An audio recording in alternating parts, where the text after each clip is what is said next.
Bonjour les élèves, Arsène Lupin en prison étant un texte un peu compliqué, nous avons étudié du vocabulaire pour pouvoir nous aider à mieux le comprendre.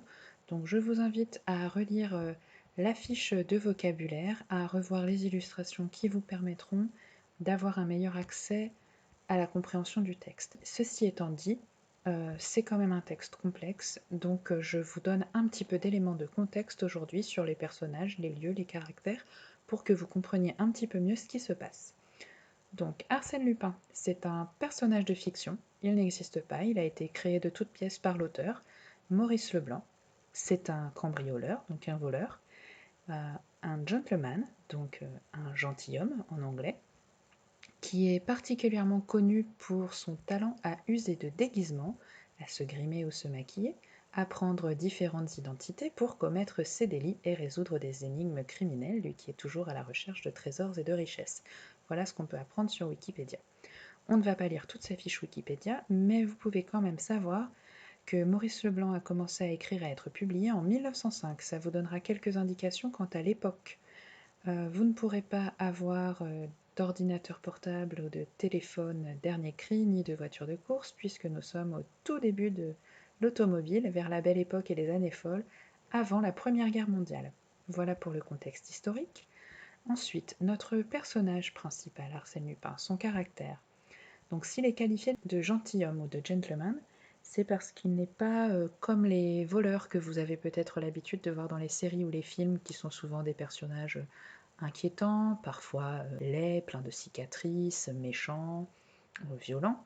Lui, au contraire, va plutôt essayer d'utiliser la gentillesse, le charme, pour pouvoir aller dans des soirées chics et subtiliser des bijoux, par exemple. Voilà. Donc vous reconnaissez ici des couvertures de livres, des affiches de cinéma. Peut-être vous connaissez l'acteur Romain Duris, je ne sais pas, qui a interprété le personnage au cinéma. Mais en tout cas, je sais que certains d'entre vous avaient vu un film avec Omar Sy, la dernière version de cette année. Donc vous en savez un peu plus sur le personnage. Maintenant pour notre histoire. Arsène Lupin en prison, c'est celle qui a été écrite et publiée en deuxième. La première histoire, c'était l'arrestation d'Arsène Lupin. Donc le personnage est en prison. Il a été arrêté par Ganimard, le chef de la sûreté, de la police. Lui aussi très malin, mais qui se fait aussi rouler par Arsène Lupin, puisque contrairement à d'habitude, c'est plutôt le voleur ici qui est le héros. Alors, pour les lieux, l'auteur a utilisé des lieux réels. Par exemple, Arsène Lupin est à la prison de la Santé. Il faut savoir que la prison de la Santé, c'est une prison qui a existé pour de vrai à Paris, qui existe d'ailleurs toujours. Les histoires, pour le reste, se passent plutôt en Normandie. Donc, pourquoi? Tout simplement parce que Maurice Leblanc était normand, l'auteur. Donc, Lisieux, La Touques, Le Havre, l'estuaire de la Seine, vous connaissez ces régions. Nous sommes ici dans les méandres ou les boucles de la Seine, entre Rouen et Le Havre, ce qu'on appelle ici le Pays de Caux.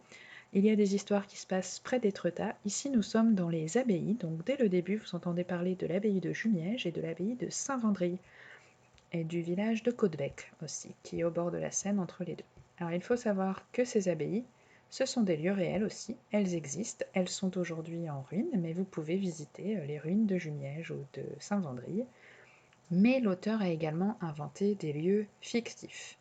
Donc par exemple le château du Malaquis, qui est un petit château du Moyen-Âge, féodal, donc très bien gardé, difficile à prendre, d'autant qu'il est en haut d'un roc qui tombe à pic comme une falaise et qui donne au milieu du fleuve de la Seine. Il y a juste un pont pour y accéder d'un côté, mais il est très bien gardé, car son propriétaire, le baron Cahorn, est un homme très riche et très avare. Avare, c'est-à-dire qui ne veut pas partager ses richesses. Donc il est très méfiant. Notre histoire commence au moment où il reçoit une lettre. Une lettre qui, quand il l'ouvre, est signée Arsène Lupin et qui provient de la prison de la Santé. Ah, pardon, ça ce sont les illustrations que nous avons vues. Donc, excusez-moi. Et cette lettre, elle est signée Arsène Lupin. Donc, moi, je vais vous demander d'écrire une petite lettre que vous signerez Arsène Lupin et vous devez inventer pour quelle raison, à votre avis, ce voleur en prison écrit-il à ce baron. Alors, à vous d'imaginer.